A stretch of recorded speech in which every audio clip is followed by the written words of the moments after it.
Madhurya Kadambini, a cloud bank of nectar by Śrīla Viśvanātha Cakravartī Ṭhākura. Eighth shower of nectar, absolute fulfillment of the soul's yearning. Text 1a. The transformation of the flower of bhava into the fruit of prema. Sanskrit Bhāvānuvāda. The first two leaves of sadhana-bhakti, visible on the wish-fulfilling vine of devotion or bhakti kalpalata, were described before. Now, many leaves named anubhavas, far smoother and softer than the first two, yet, like them, composed of Shravan, Kirtan, and so on, suddenly manifest on this vine, clinging to the flower of bhava. At every moment, these leaves of anubhav expand the great beauty of this vine, causing the flowers of bhava to blossom to their ultimate potential and bear the fruit of prema. The nature of this wish-fulfilling vine of bhakti is so astonishing that when its leaves, that is sadhana bhakti, its clusters of buds, that is asakti, its flowers or bhava, and its fruit, that is prema, attain maturity, they do not lose their original form but continue to shine together in newer and newer ways. Pīyūṣa-varṣiṇī-vṛtti. In this eighth shower of nectar, Śrīla Viśvanātha Cakravartī Ṭhākura elaborately describes the symptoms of prema and its anubhavas. When bhav or rati has thoroughly melted the heart with the desire to attain Bhagwan or Bhagavad Prapti Abhilash, the desire to do what is favorable for Bhagwan or Anukulya Abhilash, and the desire to have deep affection for Bhagwan or Sauhardya Abhilash, as mentioned in the seventh shower, it increases to the ultimate limit of ecstasy and blesses the devotee with a strong sense of possessiveness or mamata for his worshipful Lord. Learned persons refer to the stage of bhava as prema. The following verse expresses this. Samyak matsranit swanto mamatvatishayaṁ kitaha bhava saha ev sanandratma buddhe prema nigatyate. Sri Bhakti Rasamrit Sindhu 1.4.1. The difference between bhava and prema is that bhava softens the heart and prema softens it absolutely. Bhava contains the pinnacle of ruchi, but prema contains an extreme feeling of possessiveness. Condensation of ecstasy or sanandra atmakatva is the intrinsic quality of prema. A melting heart or snigdhata and a feeling of possessiveness or mamata are prema's marginal characteristics. After Śrīla Rūpa Gosvāmī presents the above mentioned verse, he quotes as evidence the following verse from Sri Narad Pancharatra, that is, Ananya mamata Vishnu mamata prema sangata bhaktir ityuchyate bhishma prahlado uddhav naradehe. Mahajans such as Bhishma, Prahlad, Uddhava and Narada regard prema to be that by which one gives up a mood of possessiveness for one's body, household and other sense objects, and instead develops possessiveness for anything that is related to Lord Vishnu. A sādhaka is considered perfect or siddha only at the stage of prema. Bhakti Rasamrit Sindhu 2.1-80 states the symptoms of perfected devotee. Avigyat akhila kleshaha sada krishnashrit kriyaha siddhaha syuhu santat prem sokya svad parayanaha. One who is completely free from all types of misery and is always immersed in activities related to Sri Krishna, continuously tasting the happiness of prema, is a perfected devotee. At this level, the devotee has a tremendous taste for hearing and speaking Hari Katha. Moreover, he experiences narrations of Sri Hari to be ever fresh, just as a lusty man always enjoys talks about a charming woman.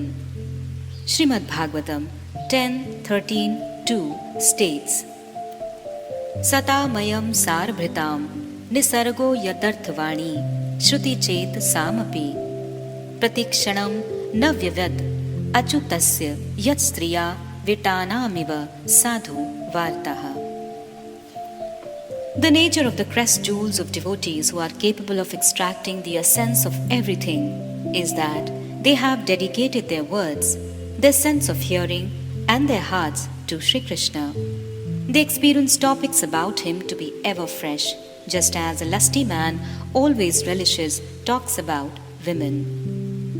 Previously, the second shower of nectar described the first two leaves of the transcendental, wish-fulfilling vine of bhakti, at the stage known as Śuddha-bhakti, Kleshagni, that is relief from material distress, and Shubhada, the bestowal of all auspiciousness.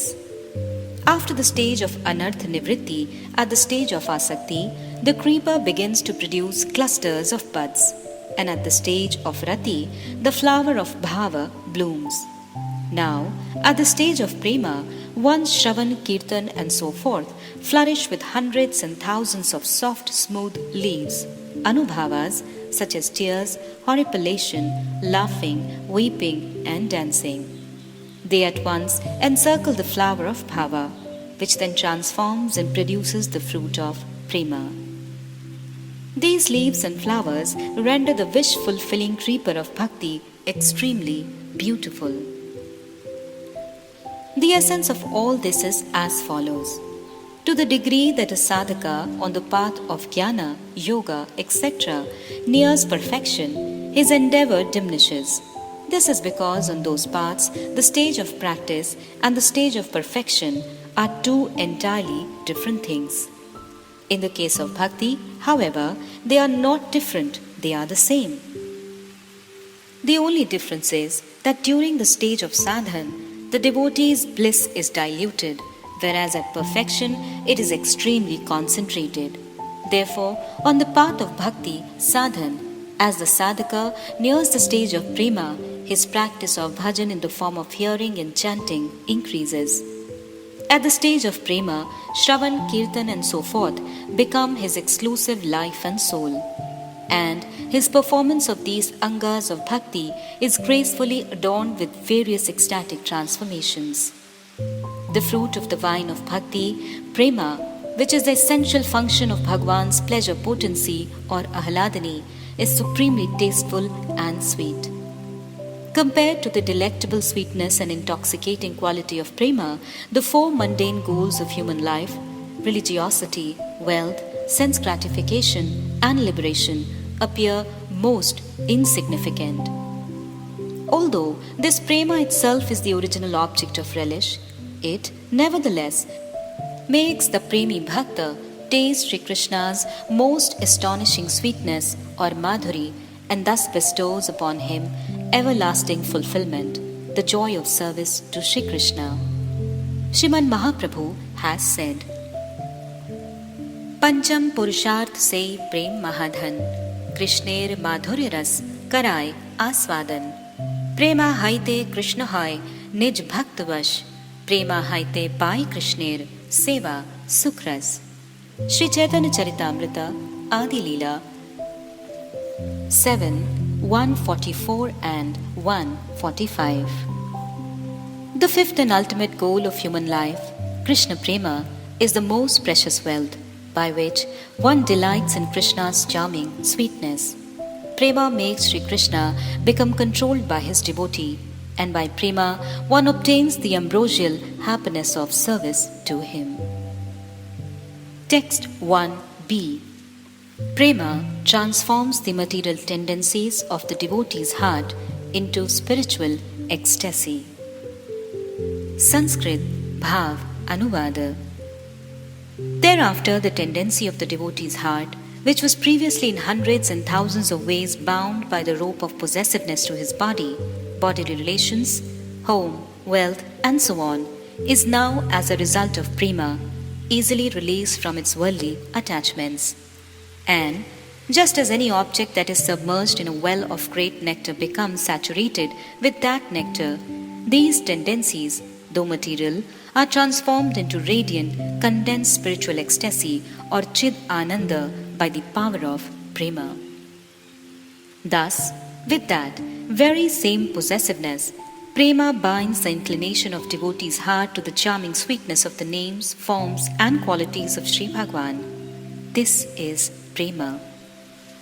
Prema awakens like a great sun and immediately causes the various star-like goals of human life to vanish. Pīyūṣa-varṣiṇī-vṛtti.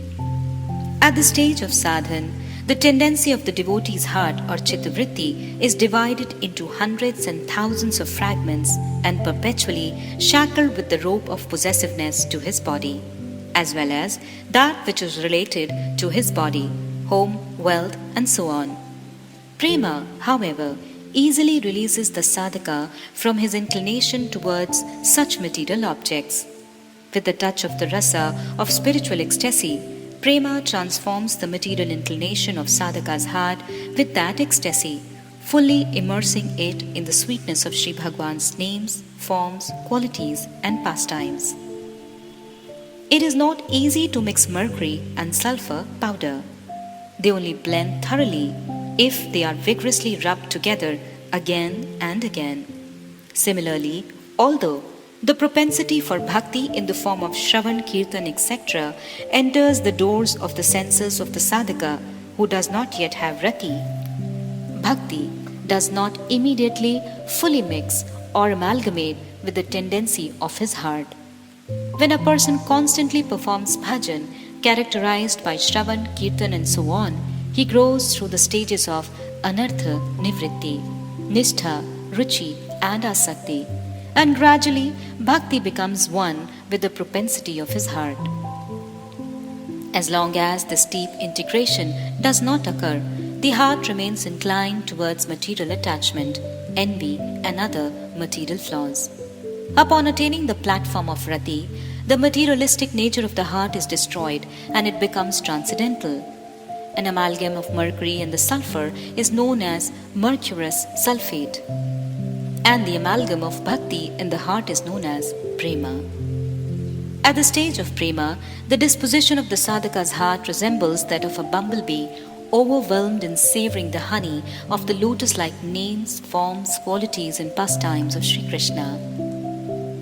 When, like a great sun, this self-effulgent prema arises in the sky of sadhaka's heart, it causes the star-like constellation of the mundane goals of human life, dharma, artha, kama, and moksha, to immediately disappear. The sole desire in the premi bhakta's heart is to render service to Bhagavan without the minutest scent of desire for sense gratification, liberation, or mystic perfection. Text 1c. The fruit of prema, condensed pleasure, or sandharananda visheshatma, and the ability to attract Krishna or Krishna ācāryas. Sanskrit Bhāvānuvāda. The delectable rasa of the fruit of prema is sanandrananda visheshatma, condensed superlative pleasure, and the supremely nourishing potency of this rasa is known as Krishna ācāryas, capable of attracting Sri Krishna. A devotee beginning to delight in this rasa immediately becomes intoxicated by it and is no longer concerned for any obstacle. What else can be said? In this condition, he loses all sense of self, just as a valiant warrior becomes fully absorbed in battle, or a thief preoccupied with his greed to secure a great treasure loses all discrimination and hesitation. Pīyūṣa-varṣiṇī-vṛtti. Prema bhakti has two qualities. Its intrinsic nature is composed of condensed bliss, sandharananda visheshatma, and it attracts even Sri Krishna or Sri Krishna ācāryas. In regard to this first quality, Sanandrananda Visheshatma, Bhakti Rasamrit Sindhu 1:1:38 states, Brahma Anando Bhavedesha Chet Parardha Gunikritah Neti Bhakti Sukhambudhe Paramanu Tulamapi.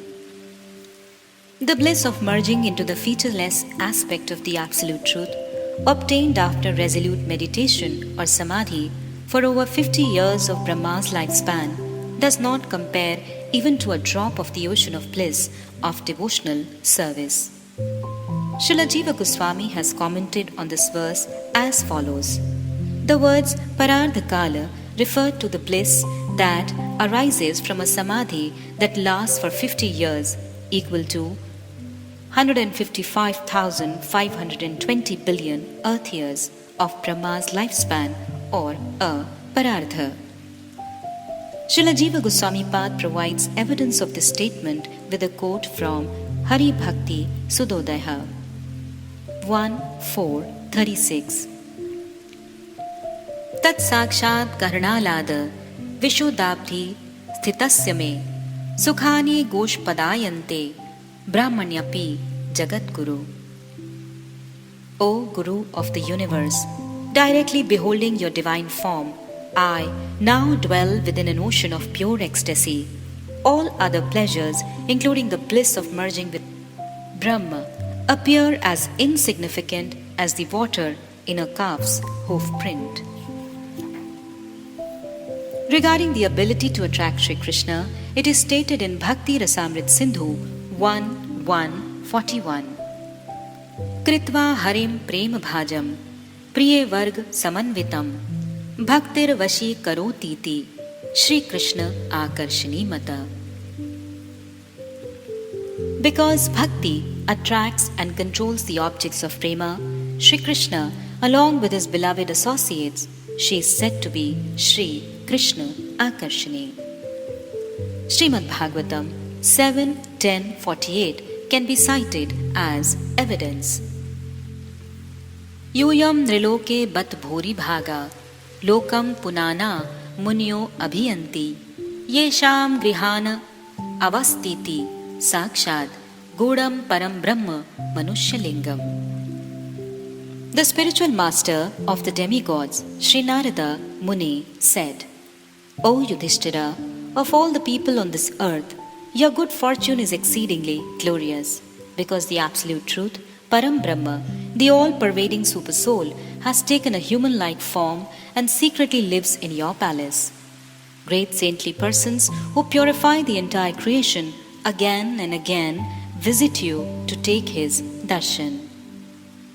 In his explanation of this verse, Śrīla Viśvanātha Cakravartī Ṭhākura states, quoting the response of Yudhishthira Mahārāja, how fortunate is Prahlad! He has obtained darshan of Bhagwan. We, however, are most unfortunate. Sri Narada then said to Mahārāja Yudhishthira, you Pandavas are more fortunate than Prahlad. Prahlad's guru, me, Narada, and other devotees.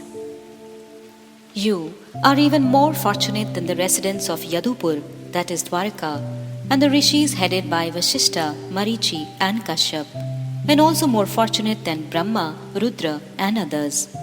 Although they purify the three worlds with their darshan, still, to purify themselves completely, they come to your home.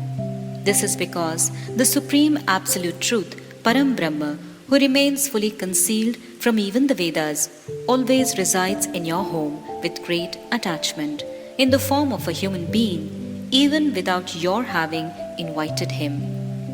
But the Absolute Truth in human-like form does not personally reside in the house of Prahlada, and so the sages do not visit that place with the hope of receiving his darshan.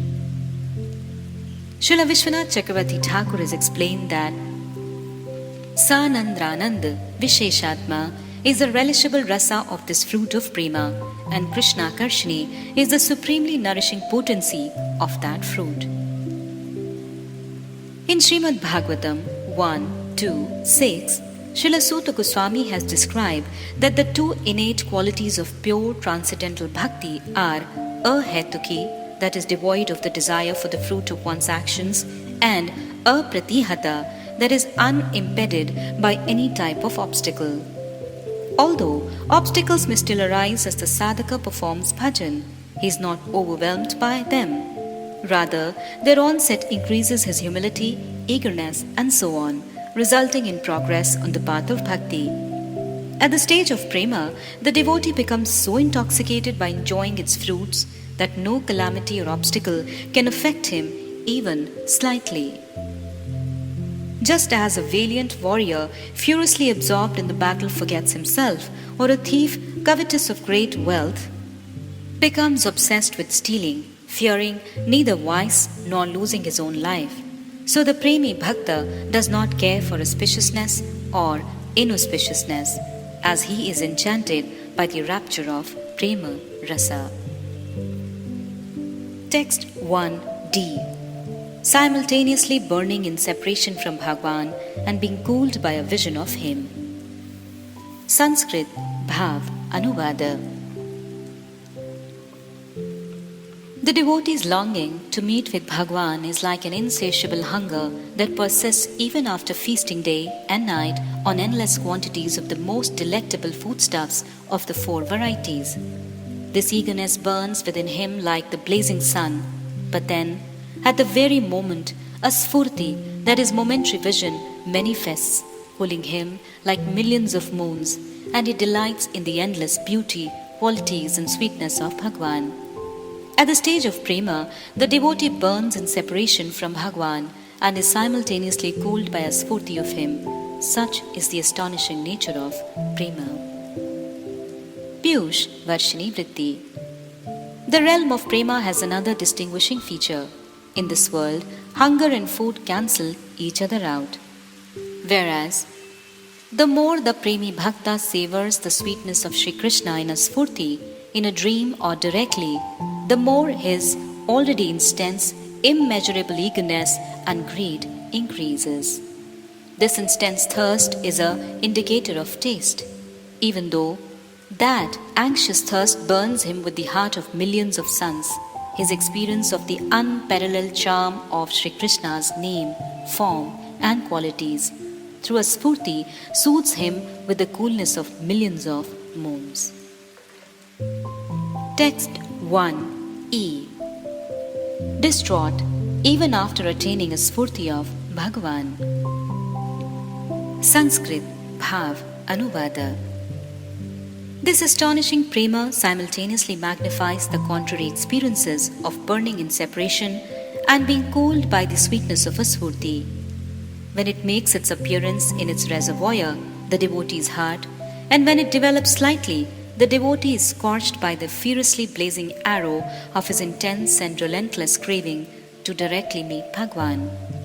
The intensity of his eagerness is such that a sphurti of the sweetness of Bhagwan's form and pastimes no longer satisfies him. In the state of discontent, kith and kin appear to the premi bhakta to be like a dark, dried up well, his own house like a thorny jungle, and even taking a meager amount of foodstuffs feel like a mighty assault. Praise by saintly persons feels like the bite of a poisonous snake, and the mundane daily duties are like death. His every limb feels burdensome. Consolation from confidence feels like a shower of poison. His constant wakefulness is an ocean of repentance, and whatever little sleep he gets makes him feel that he has squandered his life. Even having a body seems like a bearing punishment meted out by the Lord, and his life breath feels as useless as paddy that has been repeatedly burned.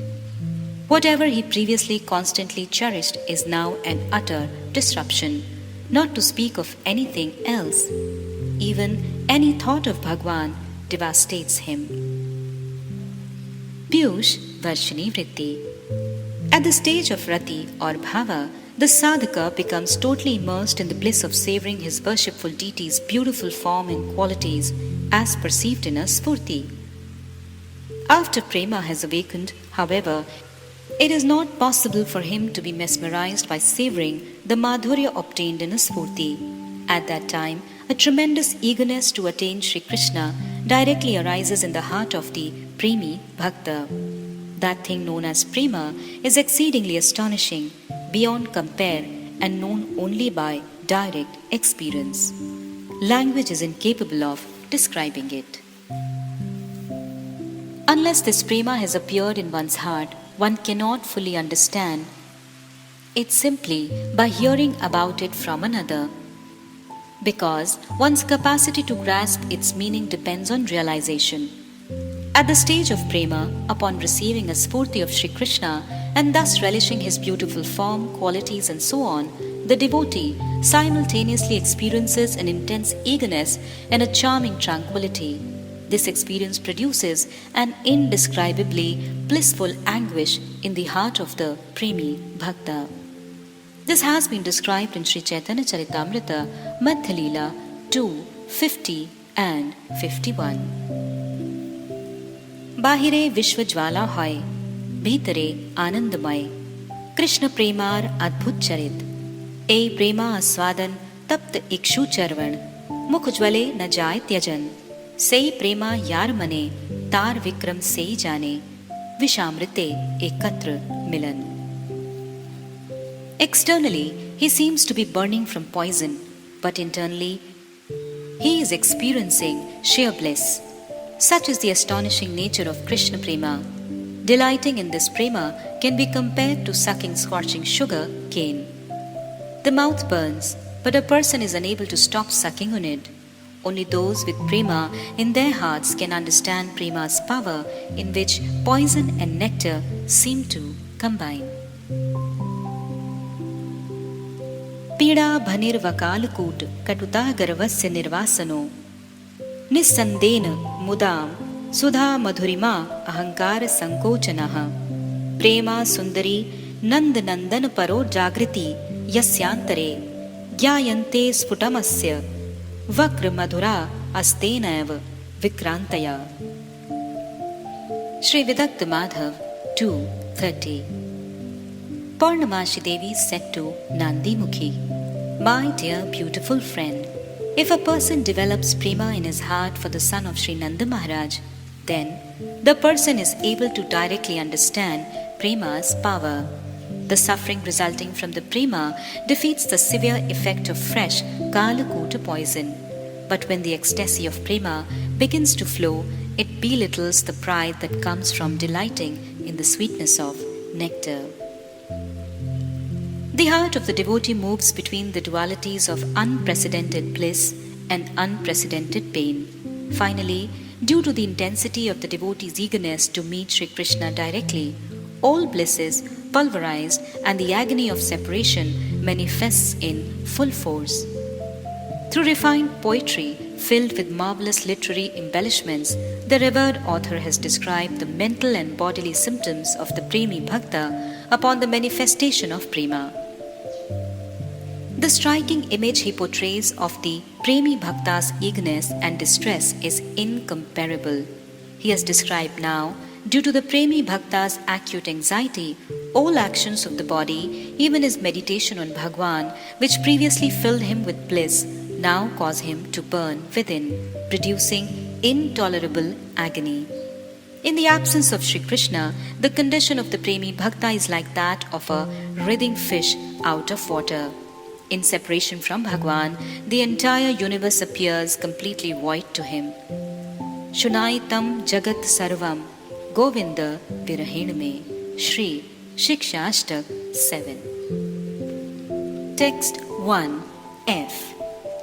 Attracted by his devotees' prema, Bhagwan gives his direct darshan and manifests his sweetness or Madhurya. Sanskrit Bhāvānuvāda.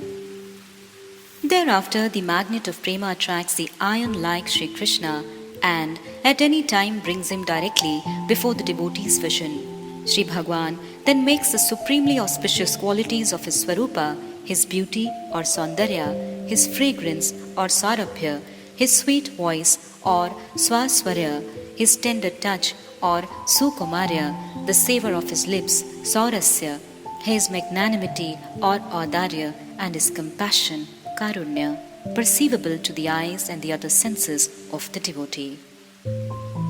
Pīyūṣa-varṣiṇī-vṛtti. One receives the direct darshan of Bhagwan only when one's eagerness combines with the prema in one's heart.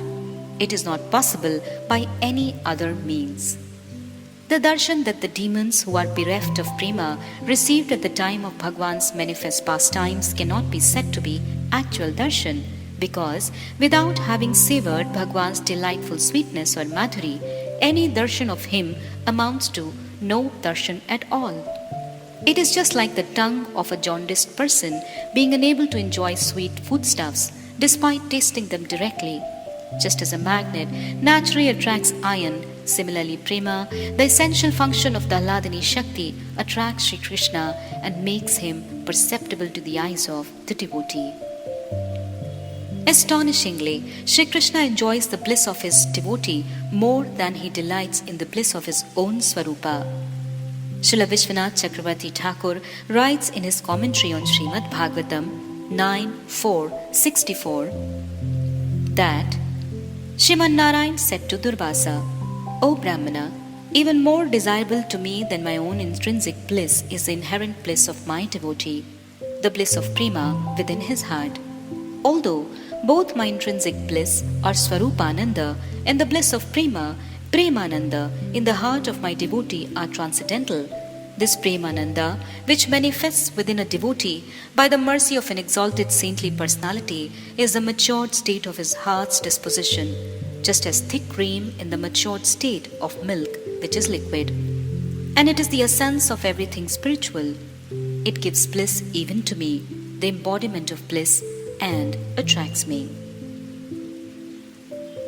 The most merciful Sri Bhagwan becomes visible to the eyes of his eager Premi Bhakta and witnesses the Premi Bhakta's immense thirst to the delight in his sweetness.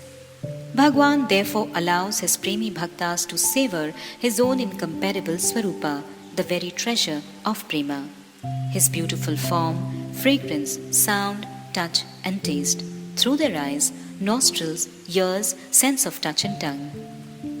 He also causes them to savor within their heart his other qualities such as his boundless magnanimity and mercy. Text 1g. The inexpressible bliss arising from darshan of Bhagwan. Sanskrit Bhāvānuvāda. All these qualities are supremely sweet and ever fresh, and for the devotee who delights in them with prema, a deep, ever-increasing eagerness awakens. Thus, an immense ocean of bliss rises within the devotee, the extent of which no poetic genius is able to describe. The following comparisons give some idea of the ecstasy experienced by a Premi Bhakta. 1. The elation of a traveller who, having long traversed a desert path scorched by the rays of the summer sun, comes upon the shade of an enormous banyan tree, thick with foliage, on the bank of Ganga. That place is drenched with ice-cold water kept in hundreds of pots under the tree. Number 2. The elation of wild elephants that have long suffered a blazing forest fire when torrents of rain finally pour down from a cloud bank. And 3rd, the elation of a person who, having been afflicted with numerous chronic illness and craving to experience taste, finally savors sweet ambrosia. Pīyūṣa-varṣiṇī-vṛtti. Just as these qualities are more charming than even the most charming, they are also ever fresh, like a stream of water. Therefore, at every second, intense eagerness or thirst increases in the heart of the devotee. As his thirst increases, his relish of these qualities increases proportionately, and the more he relishes, the more his thirst increases. The result of this enormous thirst is that the Premi Bhakta continuously rises and sinks in the ocean of Bhagwan's delectable sweetness. His eagerness and his relish are so inexpressible that no poet can capture it by any method of composition. Nevertheless, the exalted author is illuminating this point with some analogies. Number 1. A traveller's overwhelming joy when, after having trudged along a desert path scorched by the hot rays of the summer sun, he reaches the shade of a gigantic leafy banyan tree under which there are hundreds of pots of ice-cold Ganga water. 2nd, an elephant's delight when, having been caught in and scorched by a forest fire, bathes in incessant torrents of rain spilling out of dense clouds. And 3rd, the bliss of one who has suffered thousands of grave illness and yearns to experience taste upon drinking supremely sweet ambrosia. These comparisons are employed to give a small suggestion of the bliss experienced by the Premi Bhakta. Text 2a. Bhagwan reveals his beauty or saundarya and fragrance saurabhya. Sanskrit Bhāvānuvāda. First, Sri Bhagwan manifests his beauty or saundarya before the eyes of the utterly astonished devotee. The influence of Bhagwan's sweetness as it manifests before the devotee's sense of sight is such that all the devotee's senses, even his mind, become like eyes. The devotee's darshan is interrupted by ecstatic transformations or sattvic vikara, such as becoming stunned, horripilation, and tears, and in bliss he loses consciousness. At that time, in order to revive the devotee, Bhagwan reveals his second sweetness, his bodily fragrance or saurabhya, which permeates the devotee's sense of smell. Again, by the influence of Bhagwan's extraordinarily sweet bodily aroma, all the devotee's senses take on the function of nostrils and he begins to lose consciousness for a second time. Pīyūṣa-varṣiṇī-vṛtti. The most merciful Sri Bhagwan bestows his darshan upon the anxious Premi Bhakta. It is said that Bhagwan causes the devotee's eyes, nose, ears, sense of touch and tongue to relish his 5 qualities of beauty, saundarya, fragrance, saurabhya, sweet voice, suswarya, soft and tender touch, saukumarya, and the taste of his lips, saurasya. Moreover, he causes the hearts of his Premi Bhaktas to also relish such qualities as his magnanimity or audarya and compassion or karunya. Here, Śrīla Viśvanātha Cakravartī Ṭhākura explains the causes of these qualities, manifesting in the senses of Premi Bhaktas and the sequence in which they do so. First, Sri Bhagwan manifests his boundless beauty to the eyes of the Premi Bhakta who is eager for his darshan. Krishna Rūpāmrit Sindhu, Tahar Tarang Bindu, Ek Bindu Jagat Dubaya. Sri Chaitanya Charitamrita, Antilila 15:19. Just as one drop from a wave of the nectarian ocean of Shri Krishna's beauty can flood the entire world. As the nectar ocean of Shri Krishna's beauty rises before the eyes of the intensely eager devotee, all his sensory faculties assemble in his eyes, craving to behold Shri Krishna's charming form. This means that the beauty of Bhagwan is so sweet and so astonishing that it is beyond the devotee's capacity to relish it with only 2 eyes. Therefore, all his senses now act like eyes, so that he can take in that unsurpassably beauty. Upon doing so, he faints in ecstasy. Text 2b. Bhagwan reveals his mellifluous voice or sausvarya and the tenderness of his touch or saukumarya. Sanskrit Bhāvānuvāda. To pacify his devotee, Bhagwan says, "My dear devotee, I am fully subservient to you. I am your property. Don't be anxious. Let your experience of me fulfill your desire." In this way, Bhagwan manifests his third sweetness, the mellifluousness of his voice, to the ears of the devotee. By hearing that sweet voice, the devotee's other senses become like ears, and the devotee faints for a third time. Then Bhagwan, full of compassion, bestows the experience of his fourth sweetness, the tender touch, saukumarya, of his lotus feet, hands, or chest. Bhagwan awards the touch of his feet to the head of those devotees who are in the mood of servitude. He takes the hands of the devotees who are in fraternal love in his own lotus-like hands. He wipes away with his hands the tears of his devotees imbued with parental affection. And he embraces with his 2 arms those devotees imbued with amorous love, touching their chests to his, which is marked with Sri Vatsa. In this way, it should be understood that Bhagwan manifests his tender touch according to the bhava of the devotee. the devotee then loses consciousness for a fourth time. Pīyūṣa-varṣiṇī-vṛtti. In order to taste the exquisite sweetness of Bhagwan's bodily fragrance, his charming melodious flute, his tenderness, and so on, all the senses of a devotee gather in one place. To taste the sweetness of his beautiful form, all of the devotee's senses become like eyes. To hear the sweetness of his melodious voice, all of his senses become like ears. In this way, the senses lose their original functions. Merciful Sri Bhagwan makes the devotee's life successful by bestowing his complete charming sweetness upon him, allowing the devotee to relish the type of sweetness conducive to his particular mood. Bhagwan satisfies the devotee's intense longing. Text 2c. Bhagwan reveals the sweetness of his taste, saurasya, and his magnanimity, ācāryas. Sanskrit Bhāvānuvāda. After this, as the premi bhakta begins to fall into the fourth deep swoon, Sri Bhagwan manifests his fifth Mādhurya, namely the sweet taste of his lips, which the devotee savors. He reveals the confidential aspect of this charming sweetness to those in the mood of a female sweetheart. He does not reveal it to everyone.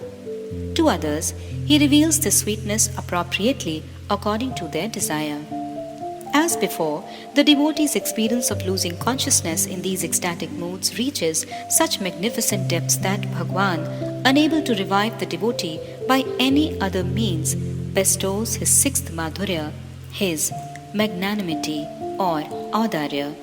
His forceful and simultaneously bestowal of the charming sweetness of all the previously mentioned qualities, such as beauty, upon the eyes and other senses of the premi bhakta is his quality of magnanimity.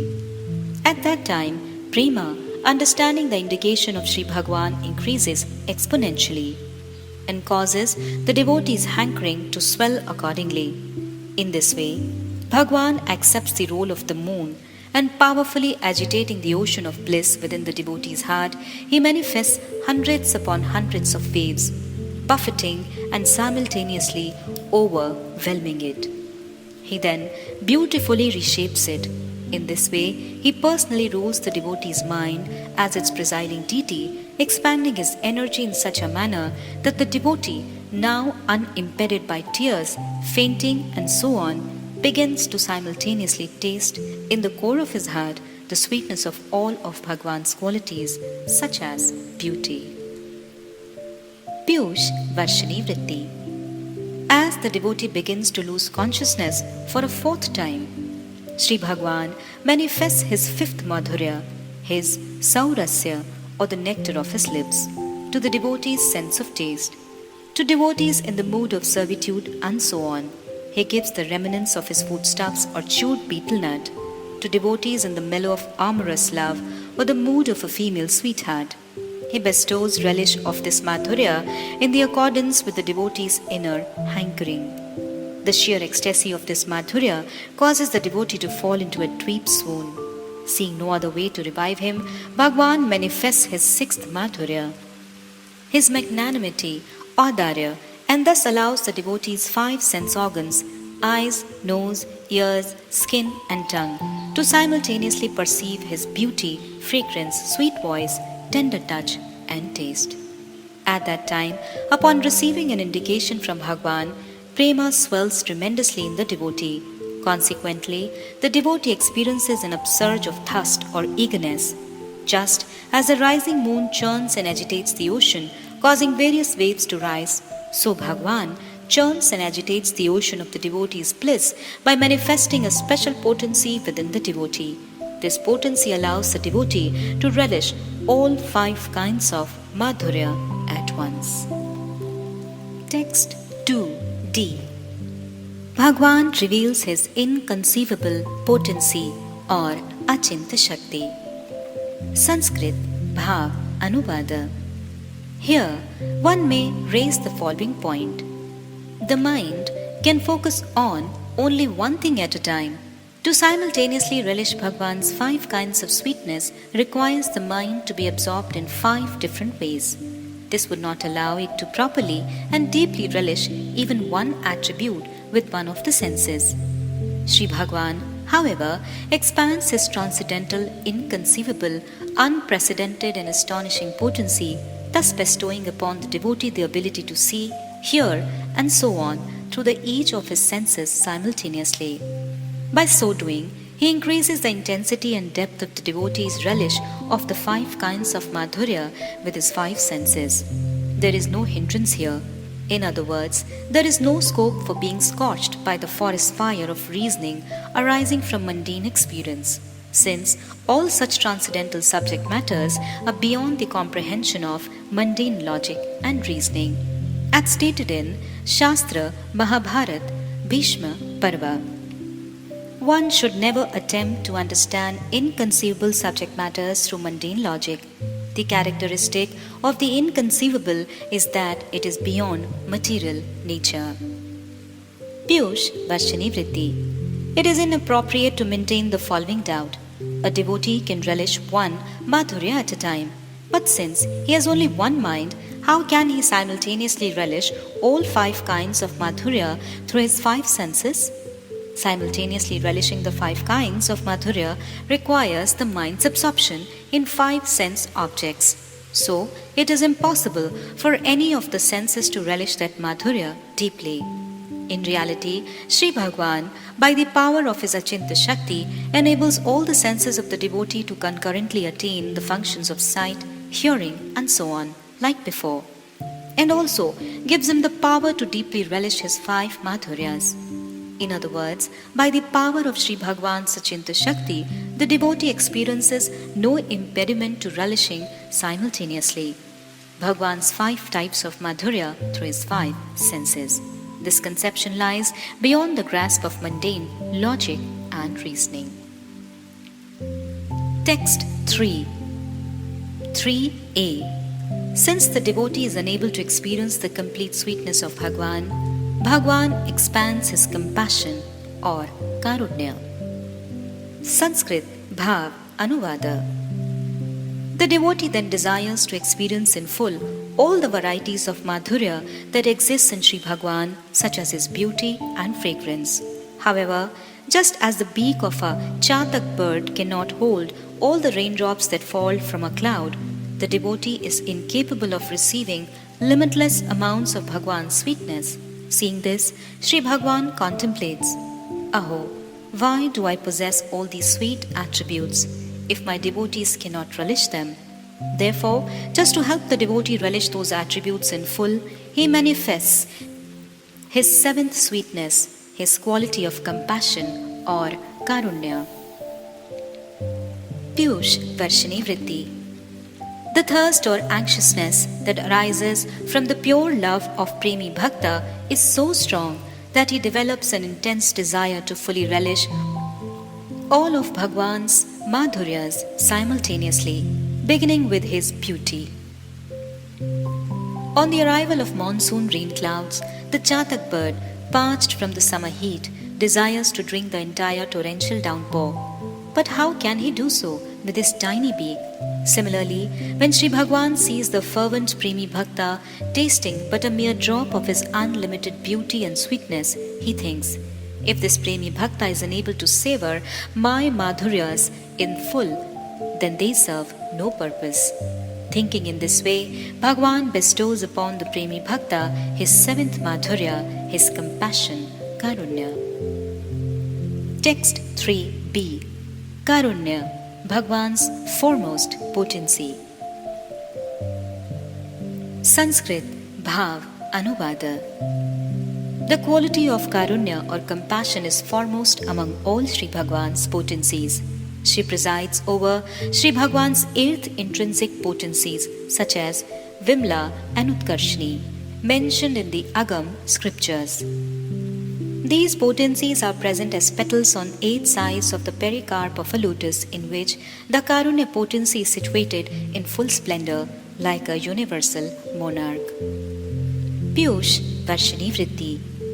For meditation on the energy of Bhagavan, the Agams and other Vedic scriptures explain that Bhagavan's 8 potencies, beginning with the potency of purity or Vimala Shakti, are situated in the petals of an 8-petaled lotus.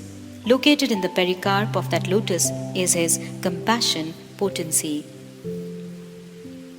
In Hari Bhakti Vilas 1.5.140 it is said, the 8 energies Vimala, Utkarshini, Jnana, Kriya, Yoga, Pravahi, Satya and Ishana remain situated upon the 8 petals of the lotus.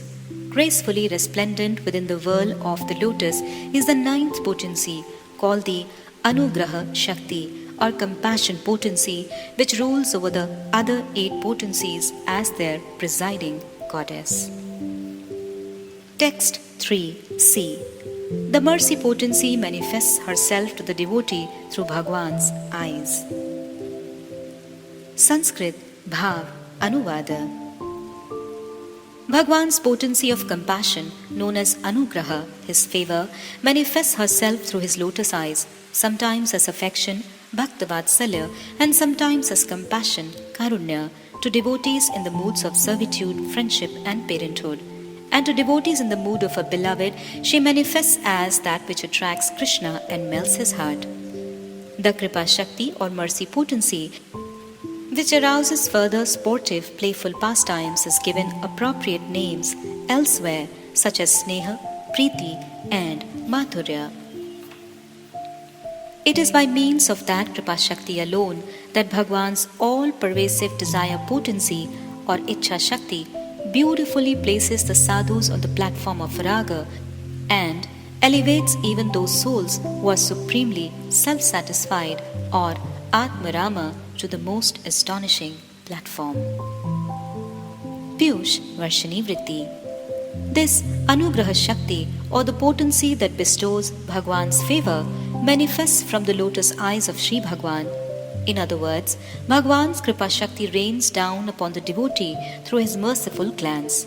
This mercy potency manifests in the devotees in Dasya Rasa, Sakhya Rasa, and Vatsalya Rasa as Krishna's affection for them, or Bhakta Vatsalya, and sometimes as his compassion or Karunya. And in the devotees in Madhurya Rasa, she manifests as the potency to attract Krishna Karshini Shakti, which melts his heart. Sometimes the manifestation of this Shakti is called Sneha or affection, sometimes Preeti or love, and sometimes Madhurya or charming sweetness. Driven by this mercy potency, Bhagwan Sri Hari's desire potency or Ichha Shakti awakens an astonishment of his qualities in the crest jewels of those who are Atmarama, self-satisfied. It causes them to abandon their self-satisfied nature and makes them devotees. Text 3d. Affection for his devotees in the Emperor of all Bhagwan's qualities. Sanskrit Bhāvānuvāda. This Kripa Shakti causes Sri Bhagwan's quality of affection for his devotees, Bhaktivedānta, to rule as a sovereign emperor over his other intrinsic qualities such as truthfulness and cleanliness, which are described by Prithvi Devi in the first canto of Śrīmad Bhagavatam. Pīyūṣa-varṣiṇī-vṛtti. Shri Prithvi Devi, the presiding deity of the earth, has described the intrinsic qualities of Shri Krishna, such as truthfulness and cleanliness. Satyam Shaucham Daya Shantistyagaha Santosha Arjavam Shamo Damas Tapah Samyam Titiksho Parati Shrutam Jnanam Viraktir Aishwarya Shauryam Tejo Balam Smritihi Swatantrayam Kaushalam Kantir Dhairyam Mardavam Evacha Pragalbhayam Prashraya Sheelam Saha Ojo Balam Bhaga Gambhiryam Stharyam Astikyam Kirtirmano Anhankritihi. Śrīmad Bhagavatam 1:16-26-28. The following 39 qualities are inexhaustibly present in Sri Bhagwan: truthfulness or Satya, cleanliness, Shaucha, compassion, Daya, forbearance, Shanti, renunciation, Tyag, self-satisfaction, Santosha, straightforwardness, Arjav or Saralta, steadiness of mind or Shama, control of the senses, Dama, austerity, Tapasya, impartiality, Samya, tolerance, titiksha, equanimity or indifference to loss or gain, uprarati, seeing through the eyes of scripture, shrauta or shastra vichara, knowledge or jnana, detachment or virakti, divine majesty, aishwarya, chivalry or shaurya, splendor or teja, strength or bala, memory or smriti, independence or swatantrata, dexterity in all activities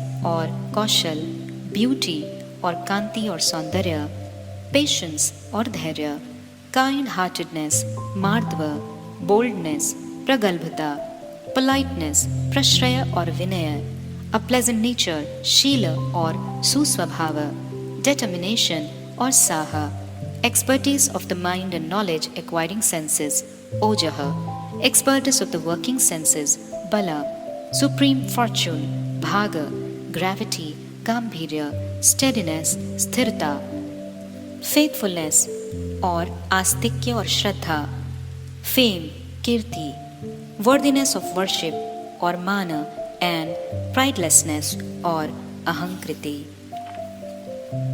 Sri Hari's quality of affection for his devotees reigns like an emperor over all these qualities. In other words, this quality is the principal authority that governs them all. Text 3e. In Sri Bhagwan, even apparent faults are wondrous qualities. Sanskrit Bhāvānuvāda. The scriptures mention the following 18 faults: illusion, moha; lassitude, tandra; tendency to err or be bewildered, brahma; harshness, ruksha, rasta; libidinousness or intense lust; prabal, kama or tīvra kama; greed, restlessness or fickleness, or lolita; madness or pride, that is mad; envy or matsarya; violence, himsa; depression or exhaustion or kheda; exertion or parishrama; dishonesty or asatya; anger or krodha; hankering, akanksha; apprehension or fear, ashanka; to completely bewilder others, vishva vibhrama; partiality or contradiction, vishamtva; and the tendency to depend on others or parapeksha. The eternal consciousness and blissful form of Bhagwan, replete with all opulences, is free from these 18 great faults. Even though these faults are by no means present in Bhagwan, by the entreaty of the Kripa Shakti, sometimes avatars like Sri Ramachandra and Sri Krishna Chandra gracefully manifest them. Actually, by the influence of this Kripa Shakti, these faults are transmuted into virtues and are experienced as such by the devotees. Pīyūṣa-varṣiṇī-vṛtti. In the previous section, Śrīla Viśvanātha Cakravartī Ṭhākura listed the 18 faults mentioned in the scriptures that are found in the living entities, which include demigods and demons. These faults can never exist in the transcendental form of Sri Bhagwan, who is the embodiment of eternity, cognizance and bliss, Sat-Chit Ananda. Just as the darkness cannot possibly exist within the sun, which is self-luminous, so it is impossible for even an iota of fault to exist in Sri Bhagwan. Nevertheless, during his incarnation as Sri Rama, we see that he was bewildered in the separation from Sita Devi. And these 18 faults, except for excessive lust or tīvra kama and harshness or ruksha rasta, can be seen in the pastimes of Swayam Bhagwan, Sri Krishna, the Absolute Truth. In his book, Siddhanta Ratna, Sri Baladeva Vidyabhushan cites examples from Śrīmad Bhagavatam that seem to indicate faults in Bhagwan. Śrīmad Bhagavatam 10:13-16 says, After this, upon not seeing the calves and the cowherd boys on the bank of the Yamuna, Sri Krishna began searching for them throughout all the forest. Here we see illusion or moha.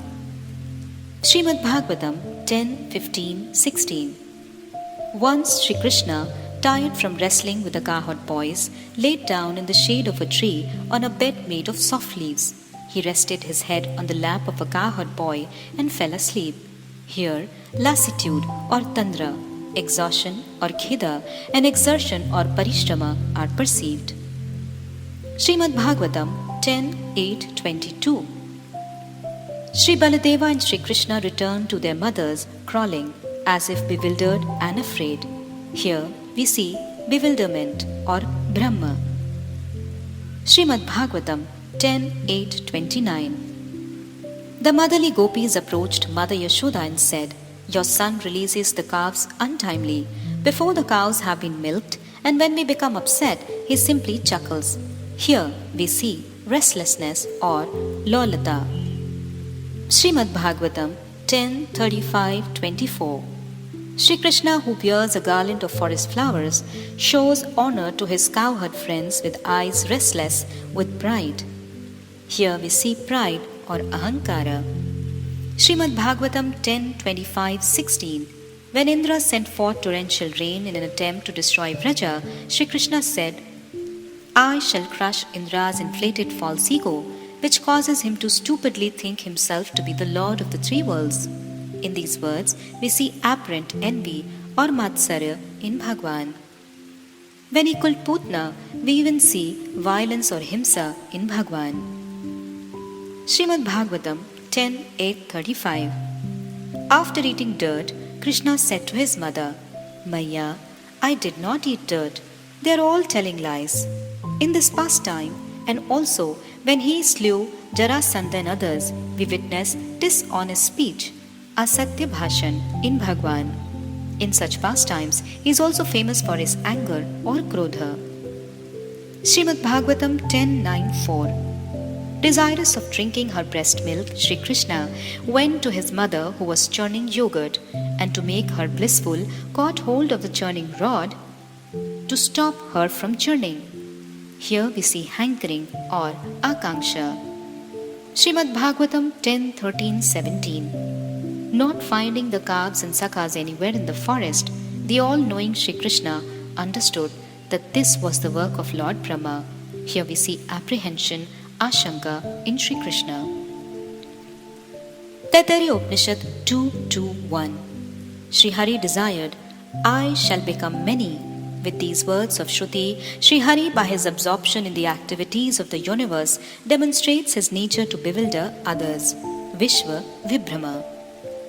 In Śrīmad Bhagavad Gita 9:29, Sri Krishna says, "I am impartial to all living beings and am neither the friend nor the enemy of anyone, but as those who serve me with devotion are attached to me, I, too, am bound by affection for them." In such statements we see seeming fault of partiality or vishamta. In Śrīmad Bhagavatam 9:4-63, the Lord says to Durvasa, "O twice born one, I am controlled by my devotees and have no independence in their presence." This statement shows dependency on others or parapeksha. Harshness or ruksha rasita is prioritized attachment to something over a loving relationship, and intense lust, prabal kama, is that lasciviousness which leads to distress.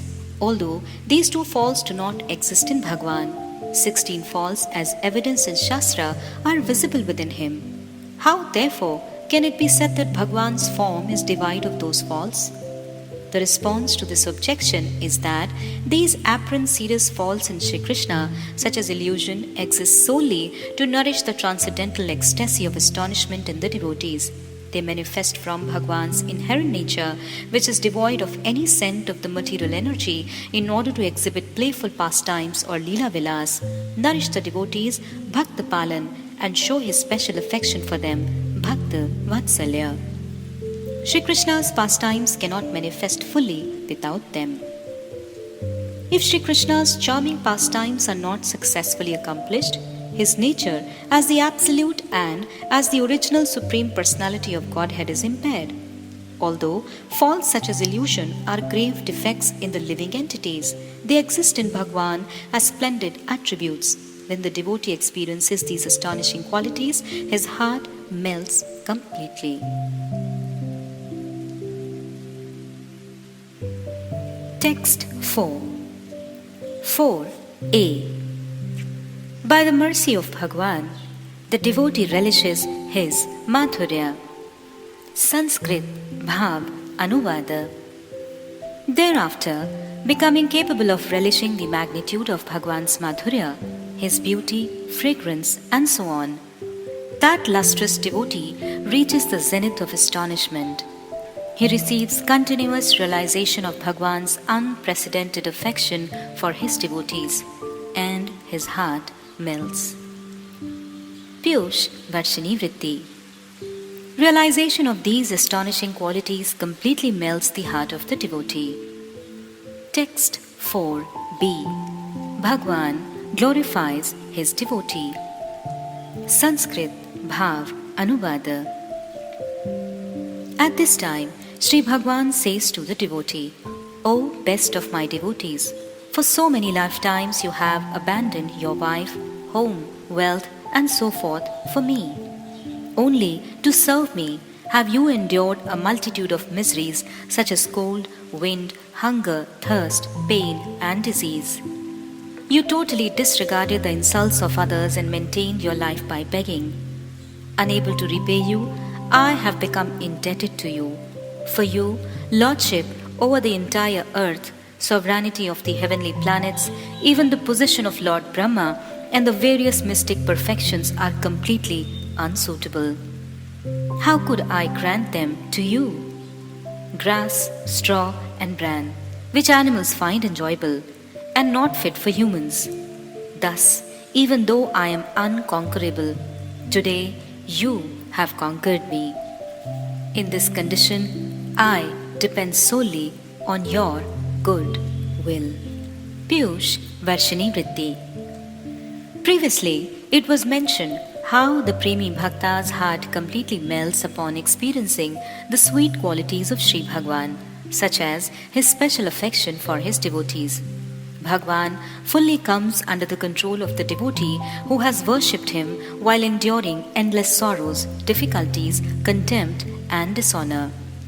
Although he gives his very self to his devotee in reciprocation for the devotee's offering of a palm full of water and a tulasi leaf, he still considers himself indebted to the devotee. He reflects, I could not give my devotee anything, so I shall be in the debt forever. Through exceedingly tender and compassionate words like these, Bhagwan expresses himself to his devotee. Here, a question may arise. If he so desired, Bhagwan, who possesses all opulence, could easily confer upon the devotee sovereignty over the entire earth, the position of Brahma, mystic perfections, and so on. Why, therefore, does he need to remain indebted to his devotee? The answer is that his devotee is free from any material desire, and his heart is absolutely pure. The devotee renders devotional service to Sri Krishna solely for Krishna's pleasure. Sri Krishna cannot give anything to the devotee in reciprocation, either material or spiritual, other than service to him. Sri Krishna contemplates, by granting my devotee service to me, he will certainly attain me. Except for this, Krishna has nothing to offer the devotee who has no desire. So, although Krishna is unconquerable, such devotees conquer him in every respect. The devotee's gentle nature remains Krishna's only support. In other words, the joy the devotee experiences in serving him remains his greatest comfort. Text 4c. The devotee expresses humility when glorified by Bhagwan. Sanskrit Bhāvānuvāda. The sweetness of Sri Bhagwan's words, which are filled with utmost affection, adorns the ears of devotee who prays, O Prabhu, O Bhagwan, O ocean of mercy, dragged by the current of this dreadful material existence, I am caught in a whirlpool of suffering and am being devoured by crocodiles. When you saw this, compassion arose in you, and you caused your butter-like transcendental heart to melt. O Bhagwan, you then appeared before me in the form of Sri Guru, who cut asunder the ignorance of lust and so forth. With your darshan, you, like Sudarshan, the disc weapon, severed these crocodiles of suffering and saved me from their terrible teeth. With a desire to make me a maidservant at your lotus feet, you had the syllables of your mantra enter the pathway of my ears and remove all my pain. Through my repeated hearing, chanting, and remembering of your divine names and qualities, you purified me. O Prabhu, you taught me the art of rendering devotional service to you by granting me the association of your devotees. Nevertheless, because I am unfortunate, foolish, and the most degraded, I could not render even a day's service to you. Still, even though this most wicked person is punishable, instead of chastising me, you are making me drink profusely the sweet elixir of your sublime darshan. And yet, you say, I am indebted to you? O best of masters, it seems that I am being mocked by these words from your divine mouth. Now, what should I do? I have committed several, nay, thousands and millions of offenses. To pray for pardon would be nothing but taking refuge in impudence. Certainly, my offenses are incalculable. Moreover, the powerful influence of my persistent offenses is such that even now I endure their results, and let me suffer further for the offenses still remaining. I will not pray to be pardoned. Pīyūṣa-varṣiṇī-vṛtti. Humility or danya lies at the root of bhakti. Moreover, bhakti's nature is such that she is never satiated. This nature causes the premi bhakta to always consider himself devoid of bhakti, or to consider his spiritual practice or sadhan bhajan deficient. Upon hearing the merciful words of Bhagwan, the devotee remembers Bhagwan's limitless compassion in the form of Sri Guru and the Vaishnavas and becomes restless. He thinks, a person as wicked as I deserves punishment, but Sri Bhagwan has instead blessed me with his darshan, which is most rarely attained. Upon experiencing such mercy of Sri Hari, the devotee becomes wonderstruck. Having heard Bhagwan's words of compassion and how he feels indebted to his devotee, the devotee becomes stunned and bewildered, not knowing what to do. He remembers the limitless offenses he has committed since time immemorial. Considering himself a grievous aparādhi and worthy of punishment, he cannot summon the courage to even beg forgiveness. At this time, the devotee offers prayers that express his deep humility.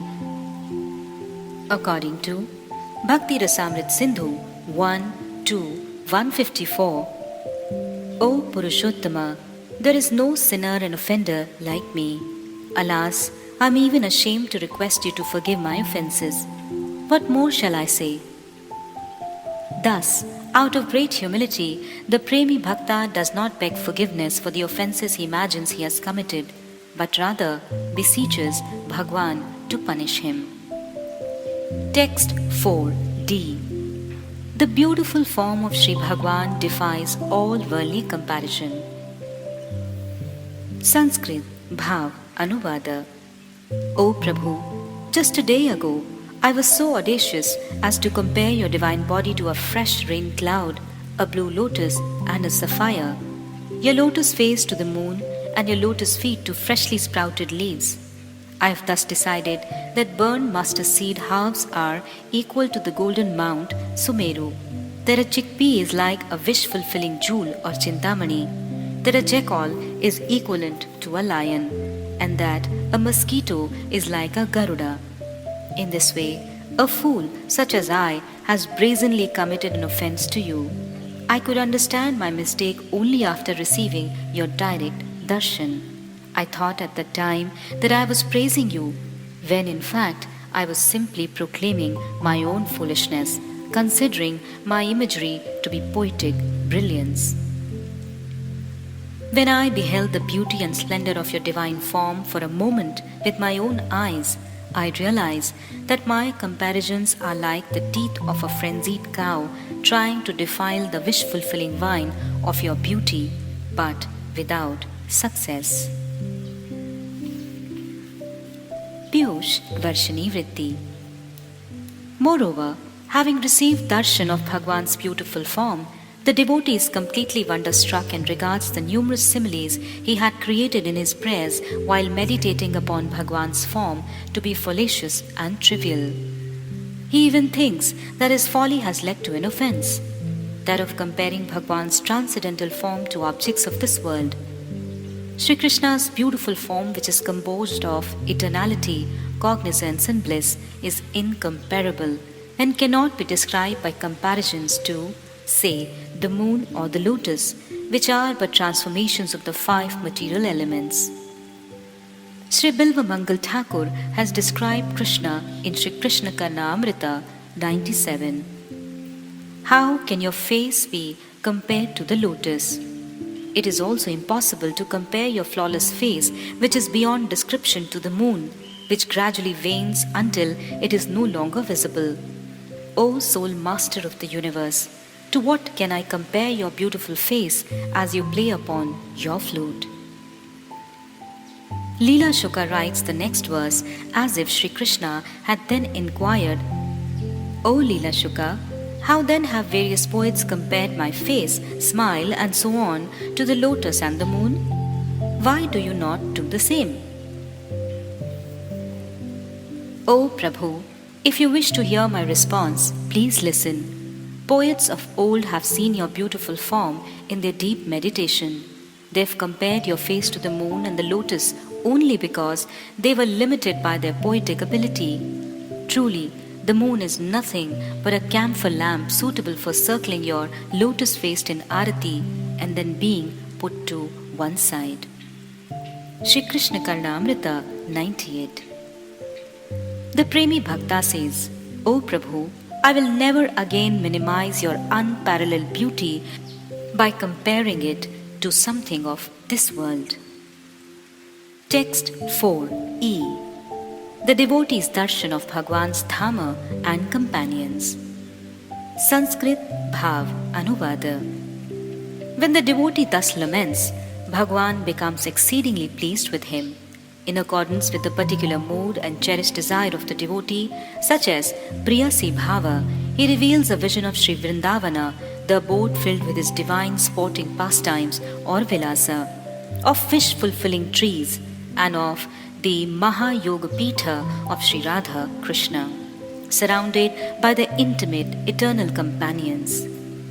Shri Krishna also grants the devotee a direct vision of Srimati Radhika, the daughter of Vrishabhanu Mahārāja and the foremost among his beloveds, as well as darshan of her sakhis such as Lalita and Vishakha and the maidservants. He also confers upon him darshan of his sakhas such as Subala, the cows he maintains, the river Sri Yamuna, Sri Govardhan, Bhandirvana, and Sri Nandishwar Hill. And he grants him darshan of Sri Nanda, Yashoda, his brother, friends, relatives, servants, maidservants, and all the residents of Vraja, along with the excellence of their respective rasas. After submerging that devotee in the most enchanting waves of the blissful darshan of his eternal companions, Krishna, along with his entourage, vanishes from his vision. Pīyūṣa-varṣiṇī-vṛtti. After hearing the Premi Bhakta speak many such words of lamentation, Sri Krishna blesses that aspirant of Manjari Bhava by granting him darshan of the excellence of his rasa-filled pastimes with Sri Radharani, her sakhis like Lalita, Manjaris like Sri Rūpa, and other confidential companions who assist in Madhur Rasa, along with darshan of the matchless treasure of Sri Vrindavan's splendor. Unable to bear the weight of this exceedingly profound feeling of ecstasy, the devotee falls unconscious and Sri Hari disappears along with Sri Dham Vrindavan and all his companions. Text 4f. When Sri Hari disappears, the devotee is plagued by various doubts. Sanskrit Bhāvānuvāda. Soon after, the devotee awakens from his blissful swoon and opens his eyes so that he can again have darshan of Sri Bhagwan, his Prabhu. Upon not seeing him, the devotee becomes exceedingly agitated. Drenched by an incessant stream of tears, he wonders, was I dreaming? No. Had it been a dream, I would feel lethargic and heavy-eyed from sleep. But I feel nothing like that. Did someone create an illusion? No. That too is impossible, because how can an illusory experience bestow such ecstasy? Maybe I experience some bewildered state of consciousness. No, that is also impossible, because I do not feel dull or confused. Was it the fulfillment of a deep yearning? No, that is also not possible, because a longing can never approach even the boundary of something so indescribable. Then, was it possible that I received darshan of Bhagwan in a sphurti? No, this also cannot be, because I fully remember my previous sphurtis and this ecstasy was completely different. Thus afflicted with a variety of doubts, the devotee falls to the ground, becoming covered in dust. He incessantly hopes to somehow or other receive such a darshan again, but when he does not obtain it, he laments and rolls about on the earth, and sometimes his entire body becomes cut and bruised. He then faints. Upon regaining consciousness, sometimes he sits upright, and sometimes he restlessly runs here and there. Sometimes, like a madman, he sobs loudly, and sometimes, like a sage, he remains content. Sometimes, like a person who has strayed from proper conduct, he forgets to perform his regular duties, and sometimes, like a haunted person, he rambles incoherently. Sometimes the devotee reveals his experience to another devotee, a friend, or someone who consoles him and who inquires about his welfare. Whoever hears him replies, "My friend, you've had the direct darshan of Bhagwan. Truly, your fortune is limitless." He attentively hears such words of counsel and becomes calm and cheerful, but is again plunged into the state of remorse. Alas, if I am truly fortunate, why do I not receive that darshan again? It seems that one who is the crest jewel of Mahabhagavatas has bestowed mercy upon me, enabling me to behold that exquisite form, for I am extremely fallen. I have never served Bhagwan in any way, or possibly just as a termite inadvertently carves the shape of a letter of the alphabet in some wood, so perhaps the devotional service of this wretched person at some point happened to be free from duplicity, the fruit of which was darshan of Bhagwan. But then, perhaps, it is simply the nature of Bhagwan's mercy, which is causeless to manifest the very form of his compassion, his darshan, by revealing it even to such a lowly person as I, an ocean of faults. Alas, by what indescribable fortune did I obtain such a treasure, and by what great offense has it slipped from my grasp? Why can I not again receive his darshan? I am but a fool, unable to comprehend this. What kind of calamity is this? My intelligence has become paralyzed. In such a condition, where shall I go? What shall I do? What is the solution? Whom shall I ask? The three worlds appear to be utterly vacant. Nothing here is mine, and I am without shelter. The whole universe wants to devour me like a huge forest fire. Maybe I should isolate myself from everyone in the world and contemplate this for a while. Thinking like this, the devotee who had attained direct audience of Bhagwan goes to a solitary place and sits there, restlessly crying out, "O Bhagwan, whose face is beautiful like a lotus! O you who are a stream of the sweetest nectar, by the charming beauty and fragrance of your divine form, this forest of Vrindavana, which encompasses the splendor of all forests, is becoming graceful and fragrant. The sweet scent of the garland of forest flowers on your neck, O Vanamali, agitates the bumblebees as they hover around it. Alas, when will I again attain your darshan, if but for a fraction of a second? Once only did I have the fortune to relish the nectar of your sweetness. Will this unfortunate person be able to obtain that sweetness once more?" While lamenting in this way, the devotee rolls on the ground, breathing heavily. he falls unconscious and becomes totally maddened. Upon beholding Bhagwan everywhere, he is again filled with divine rapture and he embraces him and loves. Sometimes he dances and sometimes he sings. And again, upon not seeing Bhagwan, he laments and begins to weep. Continuously absorbed in such extraordinary activities, the devotee thus passes the duration of his life, unaware of his body's existence. Pīyūṣa-varṣiṇī-vṛtti. Observing the distress and eagerness of the bhakta, Sri Bhagwan grants him darshan of himself and his companions. When the devotee falls unconscious in ecstasy, upon receiving that darshan, Bhagwan disappears. As mentioned previously, in this section, Śrīla Viśvanātha Cakravartī Ṭhākura expands on the Premi Bhakta's various astonishing states of ecstasy. He also expands on the Premi Bhakta's behavior arising from his darshan of Bhagwan and then his losing sight of Bhagwan when he vanishes. Bhagwan bestows his darshan and then disappears only to reveal this kind of rapture in Premi Bhakta's heart, which is full of eagerness and anxiety. This type of madness, replete with intense craving, is the supreme objective of human life.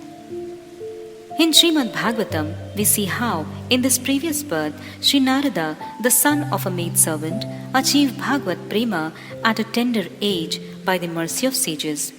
Deep in the jungle, Sri Bhagwan granted his darshan to the eager Narada and then vanished. Greatly perturbed, Narada became extremely restless to again behold Bhagwan and prayed to be able to do so.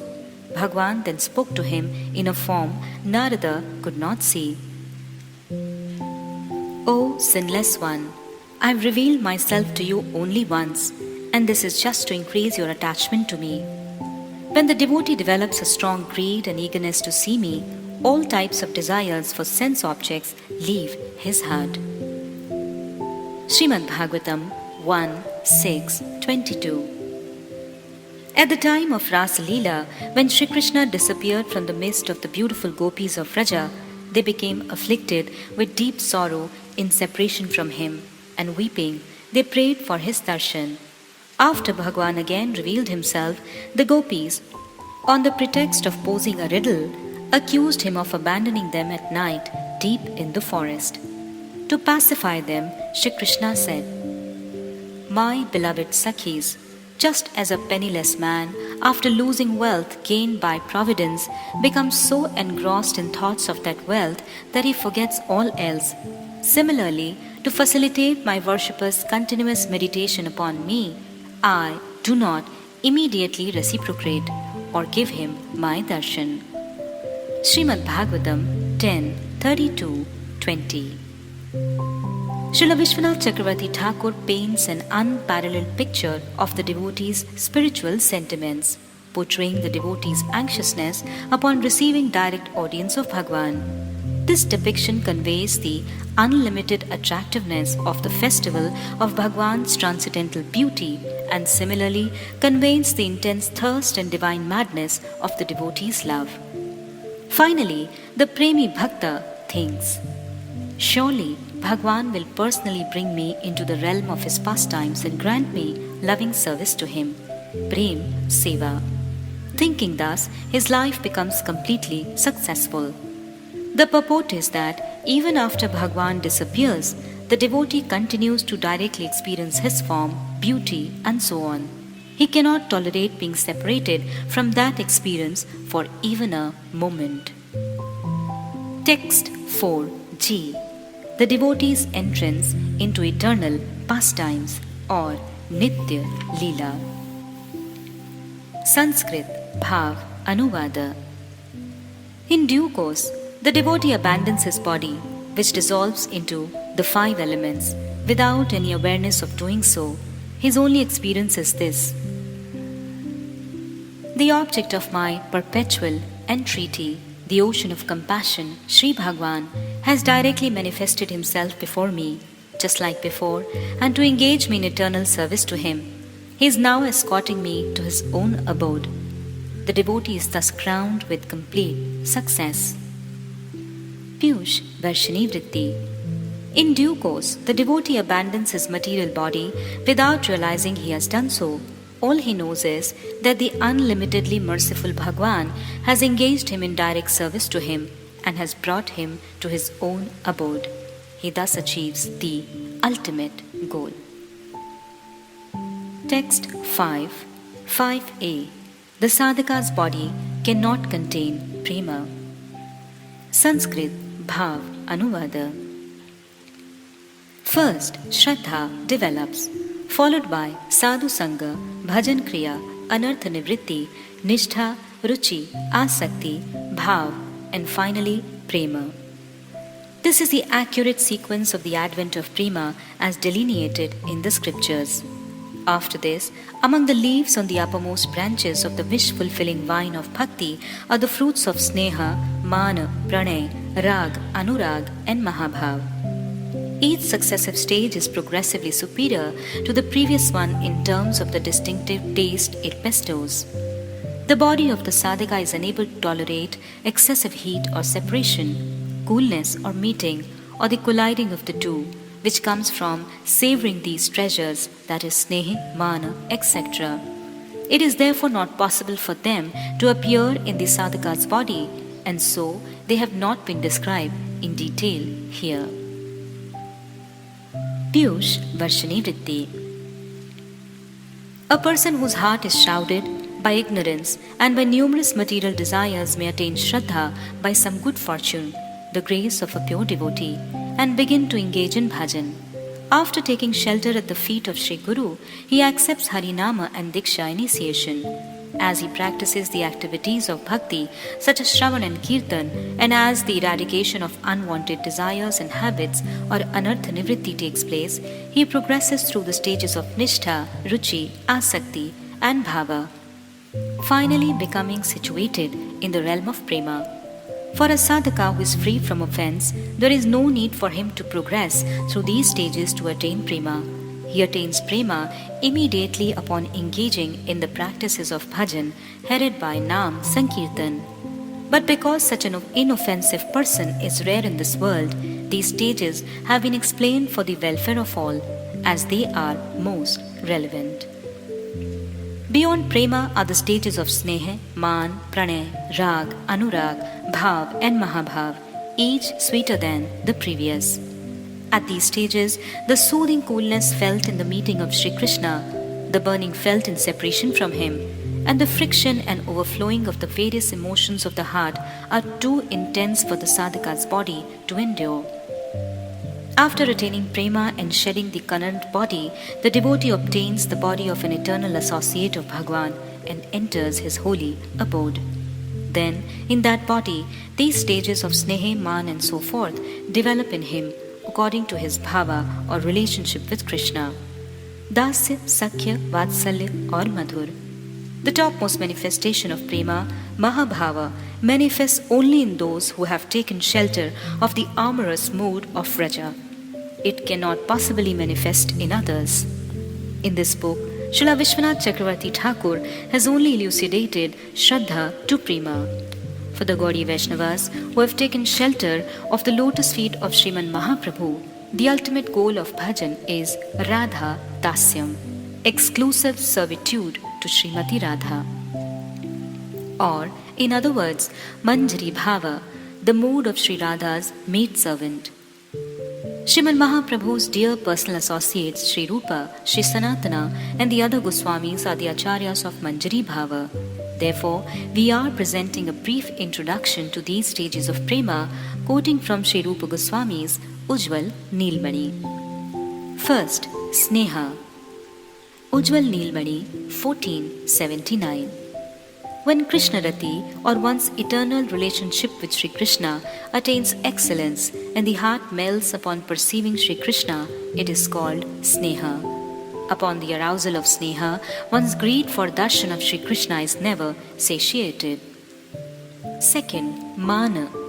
Ujjwal Nilmani, 1496. When Sneha expands to even greater excellence, one begins to experience Sri Krishna's ever-fresh sweetness like never before and assumes a devourousness to conceal one's feeling. This is called Mana. In this stage, one's possessiveness or mamata for Shri Krishna increases even more. There is no place here for that contemptible crookedness which is rooted in selfishness. Rather, the crookedness displayed here is a unique speciality of prema that particularly pleases Shri Krishna. Third, Pranay. Ujjwal Nilmani 14.108.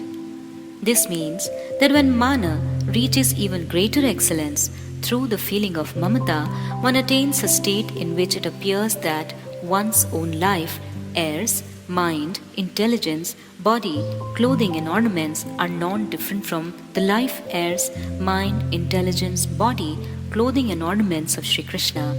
This stage is called Pranay. The word Vishrambha in the above verse indicates complete trust or absence of formality. Fourth, Raga.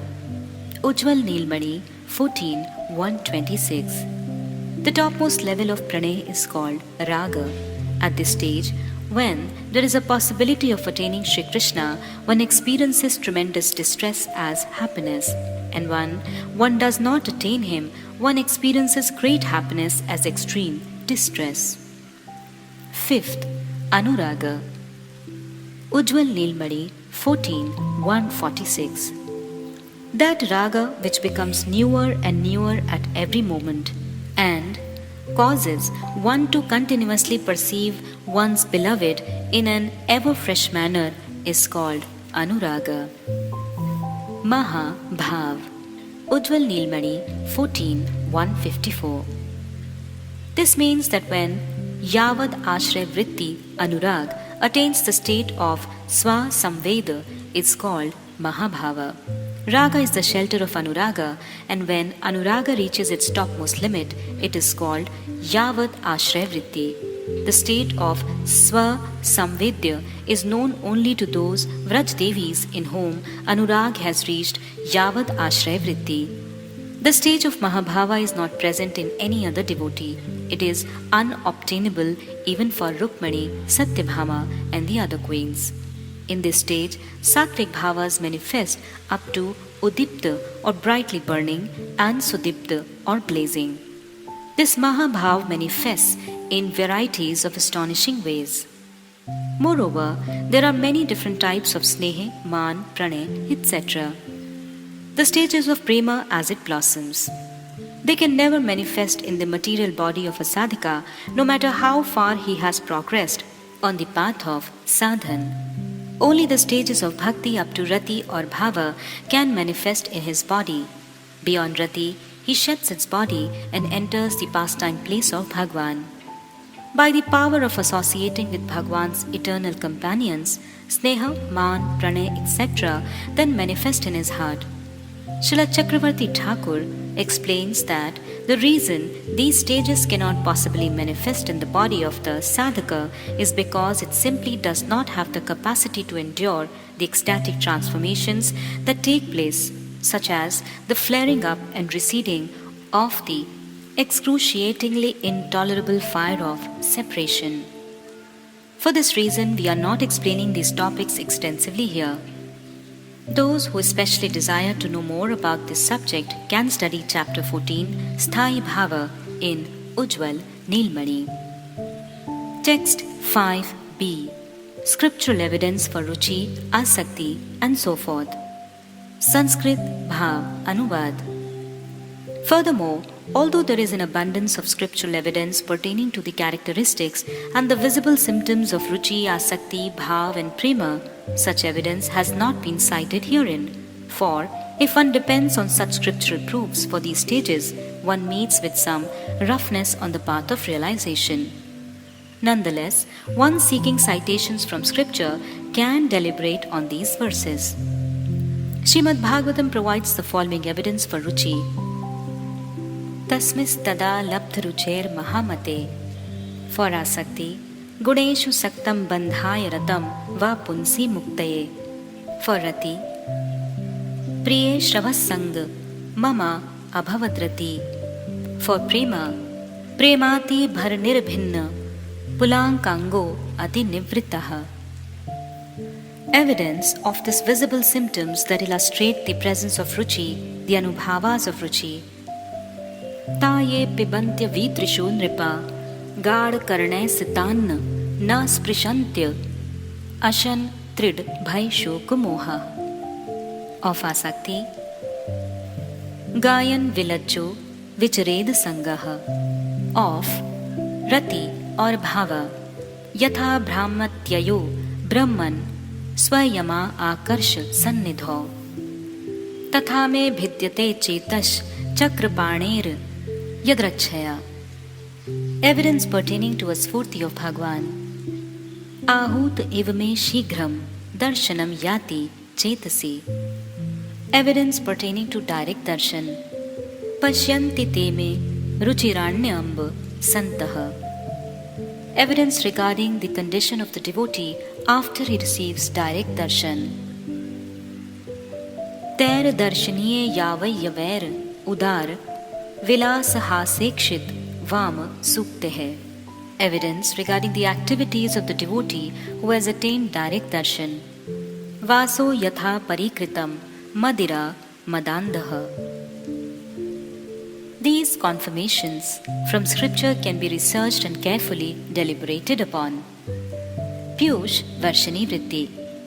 In Mādhurya Kadambini, the stages of ruchi, asakti, bhav and prema and their corresponding symptoms have been only described.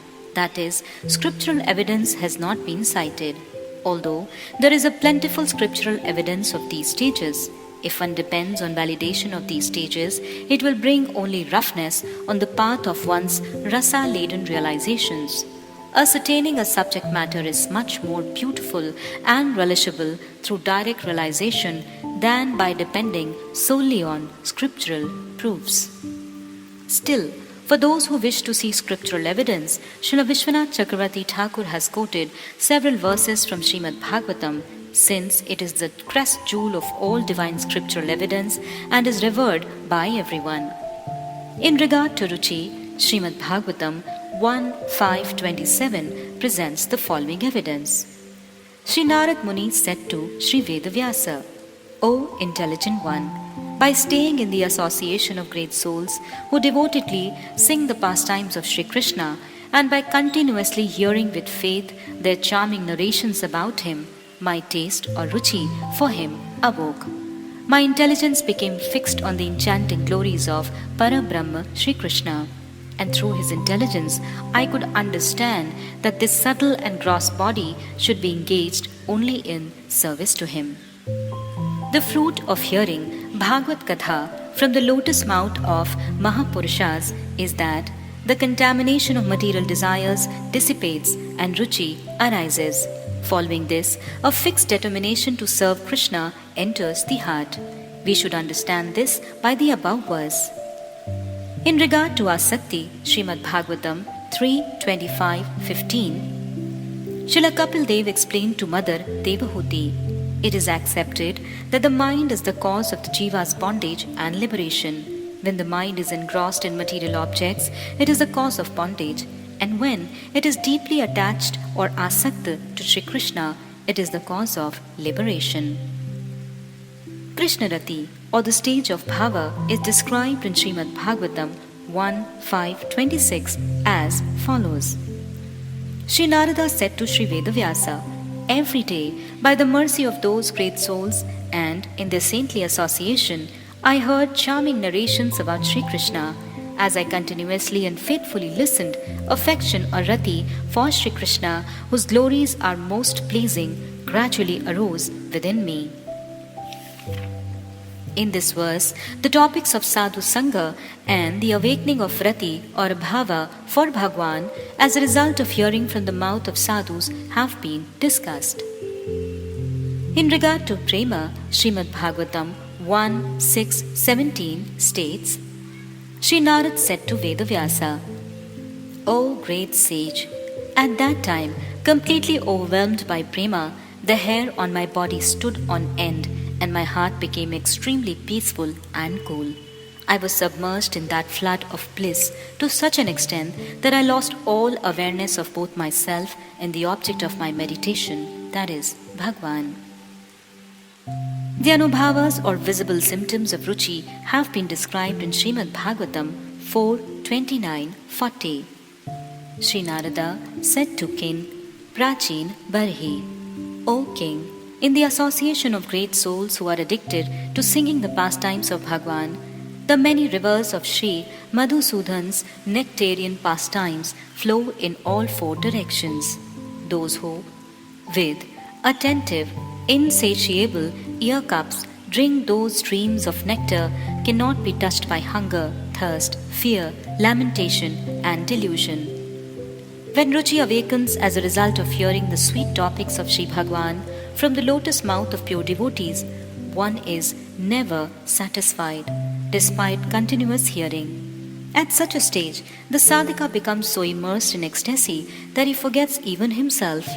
Hunger, thirst, fear, lamentation, illusion, and so on cannot disturb him in the slightest. That is the characteristic of ruchi. Śrīmad Bhagavatam 11:2-39 describes the stage of asakti in a similar manner. Kavi Yogendra said to Mahārāja Nimi, free from attachment or asakti to any worldly person or thing, and without shyness and shame, one should wander this earth singing the all-auspicious narrations of Bhagwan's birth and activities. By doing so, one develops deep attachment or asakti to him.